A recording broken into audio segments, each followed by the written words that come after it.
हमारे next class में आप सभी दोस्तों का हम एक बार फिर से वेलकम करते हैं।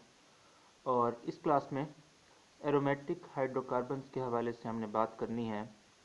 आप सभी लोग जानते हो कि चैप्टर नंबर 7 में पहले एरोमेटिक हाइड्रोकार्बन्स की डेफिनेशन आप पढ़ आए हो। एरोमेटिक हाइड्रोकार्बन्स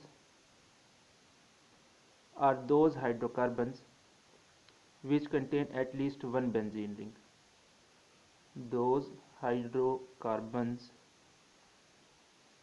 दैट कंटेन, जिनमें कम से कम एक बेंजीन रिंग हो, at least one benzene ring. ये डेफिनेशन आपको याद भी है और आप इसको अच्छे से समझते भी हो कि इस डेफिनेशन का क्या मतलब है। ठीक है, बेंजीन रिंग ऐसी होती हैं, ऐसे लाइक दिस, या फिर आप इसको इस तरीके से भी ड्रॉ कर सकते हो। बेंजीन रिंग को कुछ ऐसे ड्रॉ करना चाहो या ऐसे ड्रॉ करना चाहो, ये दोनों बेंजीन रिंग है। ठीक है, रेजोनेटिंग स्ट्रक्चर्स हैं। या अगर आप दरमियान में ये लाइन वगैरह ना लगाना चाहो तो आप ऐसे सर्कल लगा करके भी काम चला सकते हो। बेंजीन रिंग में 6 कार्बन एटम होते हैं, इधर इस तरीके से। ठीक है, 6 कार्बन एटम। इनमें अल्टरनेट डबल बॉन्ड होते हैं, अल्टरनेट डबल सिंगल बॉन्ड होते हैं, 3 डबल बॉन्ड और 3 सिंगल बॉन्ड कार्बन कार्बन के दरमियान। हर कार्बन के साथ एक एक हाइड्रोजन मौजूद रहता है। कुछ इस तरीके से देख सकते हो आप इसको। ठीक है, तो कम से कम एक इस तरह का स्ट्रक्चरल यूनिट जिन कंपाउंड में मौजूद होगा तो उनको हम बोलेंगे कि ये एरोमेटिक हाइड्रोकार्बन्स हैं। ठीक है, तो ज़रा अब कुछ एडवांस डेफिनेशन की बात की जाए एरोमेटिक हाइड्रोकार्बन्स की, तो those hydrocarbons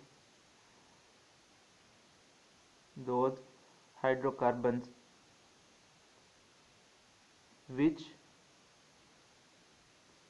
are structurally related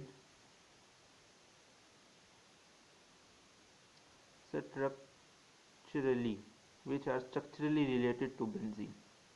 ठीक है, बेंजीन और वो तमाम हाइड्रोकार्बन्स जो बेंजीन के साथ स्ट्रक्चरली रिलेटेड हैं उनको हम एरोमेटिक हाइड्रोकार्बन्स बोलते हैं।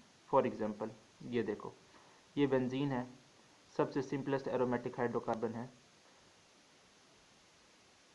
एक और कंपाउंड देखो, OH, दिस इज फिनोल। ये आप देख सकते हो स्ट्रक्चर रिलेटेड टू बेंजीन है, ये भी एरोमेटिक हाइड्रोकार्बन है। ये एक और कंपाउंड देख सकते हो आप, दिस इज नेफ्थलीन, ये भी एरोमेटिक हाइड्रोकार्बन है। तो बेंजीन और वो तमाम ऑर्गेनिक कंपाउंड जो बेंजीन के साथ स्ट्रक्चरली रिलेटेड है उनको हम एरोमेटिक हाइड्रोकार्बन बोलते हैं। ओके, थोड़ी अब एरोमेटिक हाइड्रोकार्बन की हिस्ट्री पर बात कर ली जाए कि इनकी हिस्ट्री क्या है। तो ये जो वर्ड है एरोमेटिक, वर्ड एरोमेटिक एक ग्रीक वर्ड एरोमा से निकला है। ग्रीक वर्ड, यूनानी जुबान का लफ्ज़ एरोमा। एरोमा का मतलब है फ्रेगरेंट, फ्रेगरेंट यानी खुशबूदार।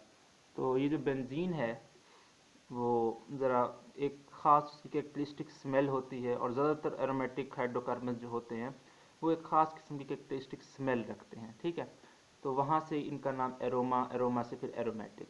ओके, तो इसी वजह से इनको एरोमेटिक हाइड्रोकार्बन बोला जाता है। लेकिन ये जो क्लासिफिकेशन थी जो इनकी फ्रेगरेंस की बेस पर थी, ये ज़्यादा कोई एक अच्छी क्लासिफिकेशन नहीं थी, क्योंकि जैसे जैसे साइंस ने तरक्की की, वक्त गुजरता गया, वैसे वैसे हमने देखा कि और एरोमेटिक हाइड्रोकार्बन डिस्कवर हुए जो कि ऑर्डरलेस थे। ठीक है, odourless aromatic hydrocarbons were discovered. हमें कुछ ऐसे एरोमेटिक हाइड्रोकार्बन्स मिले, यानी जो बेंजीन जैसे थे और बेंजीन से स्ट्रक्चर रिलेटेड थे, लेकिन उनमें फ्रेगरेंस नहीं थी। ठीक है, ऑर्डरलेस थे, उनकी कोई खुशबू नहीं थी। और इसके अलावा हमने कुछ ऐसे कंपाउंड्स भी डिस्कवर कर लिए कि जो फ्रेगरेंट थे लेकिन वो एरोमेटिक नहीं थे। ठीक है, fragrant compounds were discovered, fragrant compounds were discovered but they were not aromatic। ठीक है, लेकिन वो एरोमेटिक नहीं थे। ठीक है, जैसे ईस्टर्स हो गए आपके, ईस्टर्स की जो है कैरेक्टरिस्टिक फ्रूटी स्मेल होती है, लेकिन वो एरोमेटिक नहीं होते। RC डबल बॉन्ड O ये ईस्टर्स होते हैं। ठीक है, इनकी फ्रूट लाइक स्मेल होती है, कैरेक्टरिस्टिक स्मेल होती है, लेकिन ये एरोमेटिक नहीं होते। इसी तरह सेम कुछ ऑर्डरलेस एरोमेटिक हाइड्रोकार्बन्स भी होते हैं। तो हमने ये बहुत जल्दी ये समझ लिया कि जो फ्रेगरेंस की बेसिस पर हमने क्लासिफिकेशन की है ये अभी किसी काम की नहीं है, लेकिन ये जो नाम एरोमेटिक पड़ गया था कन्वेक्शनली तौर पर, रिवायती तौर पर रिवायत चल पड़ी थी, वो फिर हमने अडॉप्ट कर लिया एरोमेटिक हाइड्रोकार्बन्स के हवाले से। ओके, तो मज़ीद जो हायर हाइड्रोकार्बन्स थे, हायर हाइड्रोकार्बन्स,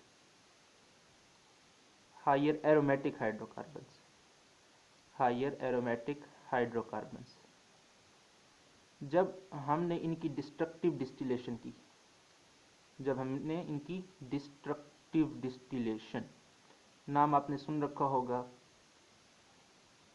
डिस्ट्रक्टिव डिस्टिलेशन, जब हमने हायर एरोमेटिक हाइड्रोकार्बन्स की डिस्ट्रक्टिव डिस्टिलेशन की तो हमें ज़्यादातर बेंजीन मिल रहा था, बेंजीन और एंड डेरिवेटिव्स ऑफ बेंजीन। ठीक है, या तो हमें बेंजीन मिल रहा था या बेंजीन के डेरिवेटिव्स मिल रहे थे। तो हमने ये बात जान ली कि ये जो बेंजीन है ये सिंपलेस्ट एरोमेटिक हाइड्रोकार्बन है, इससे ज़्यादा सिंपल एरोमेटिक हाइड्रोकार्बन पॉसिबल नहीं है। बेंजीन सबसे ज़्यादा सिंपलेस्ट एरोमेटिक हाइड्रोकार्बन है। तो हमने कह दिया कि इसी वजह से हमने कहा कि benzene is parent aromatic hydrocarbon, benzene is parent aromatic hydrocarbon, parent aromatic hydrocarbon. मज़ीद एक्सपेरिमेंट्स जो हमने परफॉर्म किए उनसे भी ये बात साबित हो गई कि वाकई बेंजीन सिंपलेस्ट और पेरेंट एरोमेटिक हाइड्रोकार्बन है। ओके, तो आपसे सवाल पूछा जा सकता है कि justify that benzene is a parent aromatic hydrocarbon. तो आप बताओगे कि हमने हायर हाइड्रोकार्बन लिए, उनकी डिस्ट्रक्टिव डिस्टिलेशन की, तो हमें बेंजीन और बेंजीन के डेरिवेटिव्स मिल रहे थे। तो मज़ीद बाद में जो भी एक्सपेरिमेंट हुए उनसे भी हमें ये पता चला कि बेंजीन पेरेंट और सिंपलेस्ट एरोमेटिक हाइड्रोकार्बन है, इससे ज़्यादा सिंपल एरोमेटिक हाइड्रोकार्बन वो हमारे पास पॉसिबल नहीं है। ठीक है, तो ये रहा पेरेंट एरोमेटिक हाइड्रोकार्बन बेंजीन के हवाले से। मज़ीद थोड़ी सी बात मैं करना चाह रहा था डिस्ट्रक्टिव डिस्टिलेशन के हवाले से। ठीक है, डिस्ट्रक्टिव डिस्टिलेशन क्या होता है ये मैं आपको बता देता हूँ। अगर आपको पता है तो ठीक है, स्किप करके आगे बढ़ जाओ, नहीं पता तो ज़रा समझ लो। The strong heating of a substance, वो सब्सटेंस कंपाउंड भी हो सकता है, मिक्सचर भी हो सकता है। ठीक है, the strong heating of a substance in the absence of air, in the absence of air is called destructive distillation. क्या मतलब है इसका? मतलब ये है कि कोई भी आप सब्सटेंस ले लो, कोई कंपाउंड या कोई मिक्सचर ले लो। ठीक है, फॉर एग्जांपल यहाँ पर ये मौजूद है, अगर आप इसको एयर की प्रेजेंस में यानी जलाओगे, यानी हीट करोगे, एयर की प्रेजेंस में आप इसको हीट करोगे तो ये बर्न हो जाएगा, जल जाएगा, कार्बन डाइऑक्साइड बनेगा, वाटर बनेगा, क्योंकि ऑर्गेनिक कंपाउंड के केसेस में यही चीज़ें बनती हैं ना, कार्बन डाइऑक्साइड और वाटर बनता है। तो लेकिन अगर आप यहाँ पे एयर ख़त्म कर दो, यानी ऑक्सीजन का सप्लाई हो ही ना, तो फिर क्या होगा? तो ये यहाँ पर जो कंपाउंड है, ठीक है, यहाँ पर जो कंपाउंड है, कम्प्लेक्स नेचर का कंपाउंड है, हायर कंपाउंड है, वो क्या होगा? वो छोटे छोटे और मॉलिक्यूल्स में टूटना स्टार्ट हो जाएगा, वो छोटे छोटे और मॉलिक्यूल्स में टूटना स्टार्ट हो जाएगा। तो इस प्रोसेस को हम डिस्ट्रक्टिव डिस्टिलेशन कहते हैं। और ये जो डिस्ट्रक्टिव डिस्टिलेशन है ये ऑर्गेनिक कंपाउंड्स का एक अच्छा सोर्स है। कोल एक मिक्सचर होता है, आप जानते हो, उसकी जब हम डिस्ट्रक्टिव डिस्टिलेशन करते हैं तो उसे कोल के 4 फ्रैक्शन हमें मिलते हैं, उसमें से एक कोल तार भी होता है। वो जो कोल तार है वो एरोमेटिक हाइड्रोकार्बन का सोर्स होता है, उसमें ज़्यादातर फिनोल, एनिलीन, बेंजीन, टोलिन, ये कंपाउंड ज़्यादातर उसमें होते हैं। ठीक है, तो ये डिस्ट्रक्टिव डिस्टिलेशन है ये एरोमेटिक हाइड्रोकार्बन और दूसरे मजीद हाइड्रोकार्बन का एक अच्छा सोर्स है। ठीक है, हम इसको इस्तेमाल किया करते हैं। मजीद अब बात की जाए, हमने अभी देखा कि इतनी बात बेंजीन के बारे में हुई, इससे अब इतनी बात तो अब पता चल गई है कि अगर हम एरोमेटिक हाइड्रोकार्बन की स्टडी करें तो उसमें ये जो बेंजीन रिंग है, ये 6 मेंबर्ड कार्बन का जो रिंग है ये बहुत इंपॉर्टेंट है। 6 मेंबर कार्बन का ये ring with alternate double bond, ये बहुत इंपॉर्टेंट है। तो हमने अगर एरोमेटिक हाइड्रोकार्बन की स्टडी करनी है तो उनकी स्टडी लाजमी तौर पर बेंजीन की स्टडी से स्टार्ट करनी पड़ेगी हमें। बेंजीन जो है इसके कुछ स्ट्रक्चरल फीचर्स हैं, कुछ इसकी कैरेक्टरिस्टिक्स हैं। उनकी कैरेक्टरिस्टिक्स में क्या है कि ये जो कंपाउंड है बेंजीन, ये मुकम्मल तौर पर प्लेनर होता है, ठीक है, यानी एक प्लेन में होता है। फॉर एग्जांपल ये कार्बन है, बिल्कुल आप समझ लो कि ये कार्बन इस पेज पर चिपका हुआ है, ये कार्बन का एटम इस पेज पर चिपका हुआ है। दूसरा कार्बन ये भी इस पेज पर चिपका हुआ है, डबल बॉन्ड के थ्रू कनेक्टेड है। फिर सिंगल बॉन्ड, ये वाला कार्बन भी पेज पर चिपका हुआ है। यानी ये जो पूरा सिस्टम मैं अभी बना रहा हूँ, ये सारा एक पेज पर चिपका हुआ है, यानी एक प्लेन के अंदर है। ये सारे हाइड्रोजन एटम्स भी एक प्लेन के अंदर हैं, ये सारे हाइड्रोजन एटम्स भी एक ही प्लेन के अंदर है। तो मुकम्मल तौर पर ये प्लेनर होता है, ठीक है। आप इसको देख सकते हो कि ये 6 कॉर्नर्ड रिंग है, 6 कॉर्नर्ड रिंग। तो 6 कॉर्नर अगर मेंबर हो या 6 कॉर्नर्ड रिंग हो तो उसको हम बोलते हैं कि ये हेक्सागोनल, ये हेक्सागोन है। और बेंजीन की जो रिंग है वो रेगुलर हेक्सागोनल होती है। रेगुलर हेक्सागोनल का क्या मतलब है बताता हूँ। रेगुलर हेक्सागोनल, ठीक है। अब फॉर एग्जांपल ये एक मैं फिगर ड्रॉ करने लगा हूँ, ठीक है, ये एक मैं फिगर ड्रॉ करने लगा हूँ। ये भी 6 कॉर्नर्ड रिंग है, 1 2 3 4 5 और 6। ये भी 6 कॉर्नर्ड है, आप देख सकते हो 1 2 3 4 5 और ये 6 कॉर्नर्ड है। लेकिन ये रेगुलर नहीं है, ठीक है। ये जो बेंजीन की रिंग है ये रेगुलर है। यहाँ पर ये जो हर एंगल है ये 120 डिग्री का एंगल है, ठीक है। तो एक रेगुलर हेक्सागोनल है, ठीक है। और इसके साथ बेंजीन के अंदर जो तमाम एंगल्स हैं वो 120 डिग्री के होते हैं, इसीलिए हमने इसको कहा कि ये रेगुलर हेक्सागोनल स्ट्रक्चर रखता है। और मज़ीद बात ये कि इसके अंदर अल्टरनेटिंग डबल बॉन्ड्स होते हैं। एक अल्टरनेटिंग डबल बॉन्ड्स का सिस्टम होता है, अल्टरनेटिंग डबल बॉन्ड सिस्टम, ठीक है, जो कंटिन्यूसली रेजोनेट करता रहता है। यानी कि कुछ ऐसा मैंने आपको शुरू में भी बना करके दिखाया, थोड़ी देर बाद ये बॉन्ड्स कुछ ऐसी सिचुएशन में दिखाई देंगे, ठीक है। और ये कंटिन्यूसली एक दूसरे में कन्वर्ट होते रहते हैं, ओके। तो ये तो था बेंजीन की कैरेक्टरिस्टिक फीचर्स के हवाले से। अब ज़रा हमने बात करनी है क्लासिफिकेशन ऑफ बेंजीन के हवाले से, क्लासिफिकेशन ऑफ बेंजीन के हवाले से। तो क्लासिफिकेशन ऑफ बेंजीन जो है वो हम नंबर ऑफ बेंजीन रिंग्स के हवाले से करते हैं कि एक मॉलिक्यूल में कितने बेंजीन रिंग हैं, उस हवाले से हम बेंजीन का क्लासिफिकेशन किया करते हैं, ठीक है। तो एक बेंजीन रिंग हो सकता है, तो एक बेंजीन रिंग वाले जो कंपाउंड होंगे उनको हम मोनोसाइक्लिक एरोमेटिक हाइड्रोकार्बन बोलते हैं, monocyclic aromatic hydrocarbons, okay, hydrocarbons and their derivatives. और हमने उनके डेरिवेटिव्स के बारे में भी थोड़ी स्टडी करनी है, इसी क्लास में करेंगे, एंड देयर डेरिवेटिव्स। अगर दो बेंजीन रिंग्स हों तो हम उसके लिए डाईसाइक्लिक एरोमेटिक हाइड्रोकार्बन नहीं लिखते, एक से ज़्यादा हों तो उसके लिए हम फिर पॉलीसाइक्लिक एरोमेटिक हाइड्रोकार्बन्स की टर्म इस्तेमाल करते हैं, पॉलीसाइक्लिक एरोमेटिक हाइड्रोकार्बन्स, ये टर्म हम इस्तेमाल करते हैं, ओके। अच्छा, अब ज़रा मैं बात कर लूँ कि जो मोनोसाइक्लिक एरोमेटिक हाइड्रोकार्बन्स होते हैं इनके अंदर they contain only one benzene ring, they contain only one benzene ring, only one benzene ring. इनके अंदर सिर्फ और सिर्फ एक ही बेंजीन रिंग होता है, एक ही बेंजीन रिंग होता है। फॉर एग्जांपल खुद बेंजीन एक मोनोसाइक्लिक एरोमेटिक हाइड्रोकार्बन है, बेंजीन के साथ ये टोलीन CH3, ये टोलीन, ठीक है। इसको आप देख सकते हो फिनोल OH, एनिलीन, इधर NH2 लगा दो, ये सारे मोनोसाइक्लिक एरोमेटिक हाइड्रोकार्बन हैं।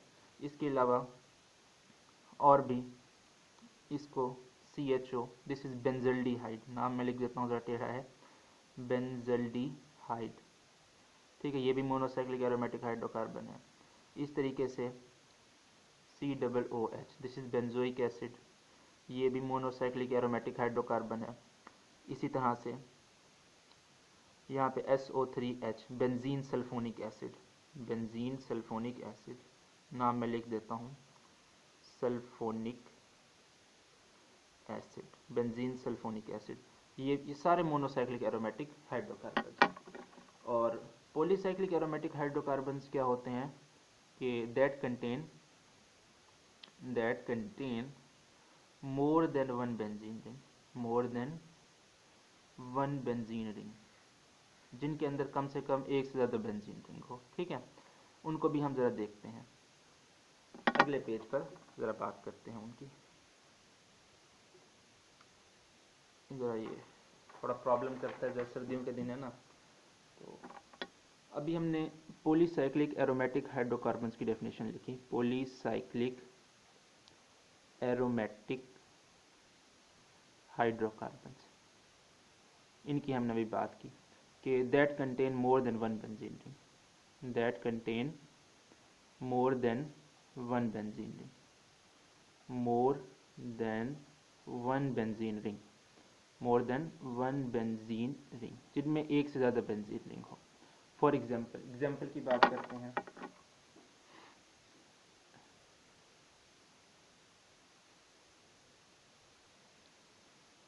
इस कंपाउंड को आप देखो, नाम मैं इसका लिख देता हूँ बाईफिनाइल।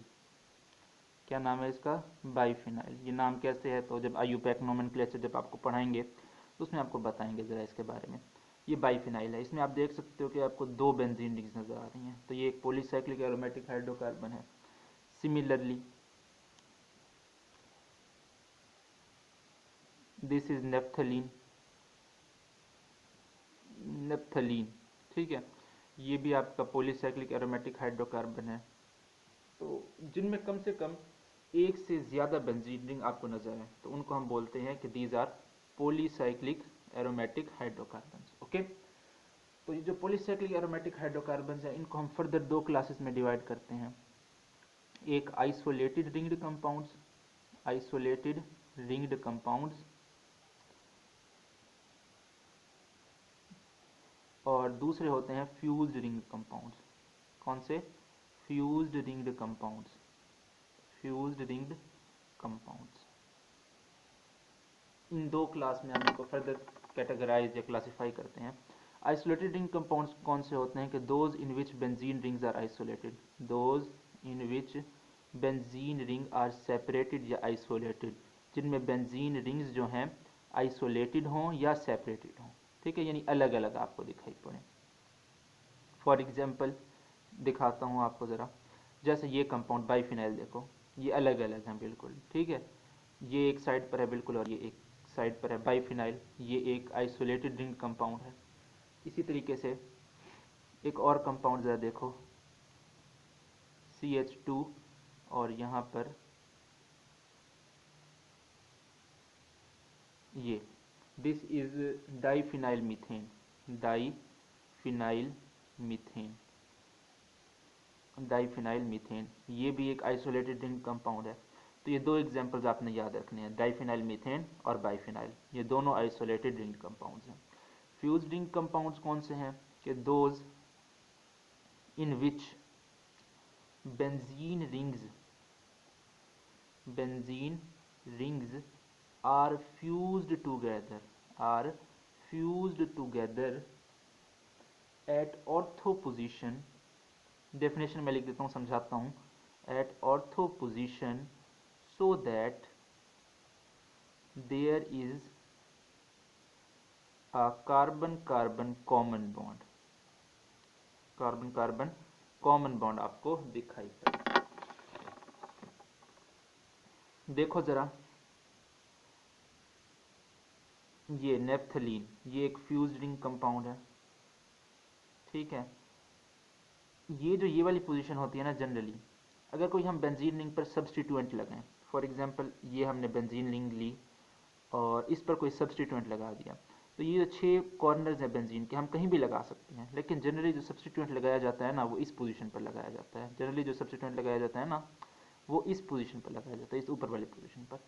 तो इस पोजीशन के रिस्पेक्ट में इस पोजीशन को हम ऑर्थो बोलते हैं, इस पोजीशन को हम ऑर्थो, इस पोजीशन को हम मेटा, और इस पोजीशन को हम पैरा बोलते हैं।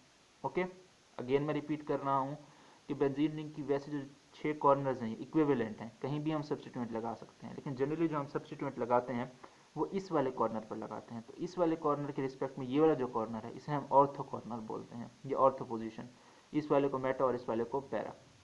तो आप देख सकते हो कि ये एक ऑर्थो पोजीशन है, ये भी एक ऑर्थो पोजीशन है, ये दोनों ऑर्थो पोजीशन पे लिंक्ड हैं और यहाँ पर भी एक कार्बन है, ये यहाँ पर भी एक कार्बन है। ओके, अगर मैं इस वाली रिंग की बात करूँ तो आप देख सकते हो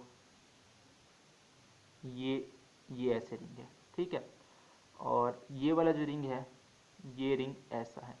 तो ये वाला जो बॉन्ड है, ये वाला बॉन्ड, ये कॉमन बॉन्ड है, दोनों रिंग्स के अंदर ये कॉमन बॉन्ड है।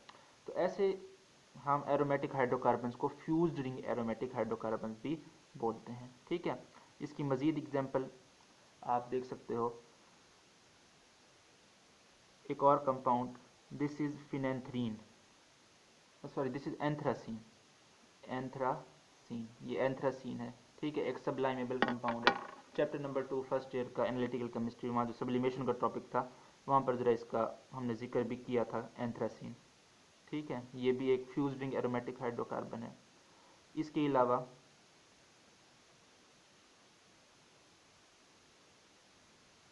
ये दिस इज़ फिनेंथ्रीन, फिनेंथ्रीन, ये भी एक फ्यूज्ड रिंग एरोमेटिक हाइड्रोकार्बन है। तो आपसे बाय नेम शॉर्ट क्वेश्चन पूछेगा what are fused ring aromatic hydrocarbons, या आपसे पूछेगा कि what are polycyclic aromatic hydrocarbons. तो आप लिखोगे that aromatic hydrocarbons which contain more than one benzene ring in their molecule are called polycyclic aromatic hydrocarbons. फिर आप उसको बताओगे कि हम पॉलीसाइक्लिक एरोमेटिक हाइड्रोकार्बन्स को फर्दर दो क्लासेस में कैटेगराइज या क्लासीफाई करते हैं, एक आइसोलेटेड रिंग कंपाउंड्स और दूसरा fused ring compounds. Isolated ring compound का definition, example, fused ring compounds का डेफिनेशन और एग्जांपल दोगे, आपको 2 नंबर मिल जाएंगे।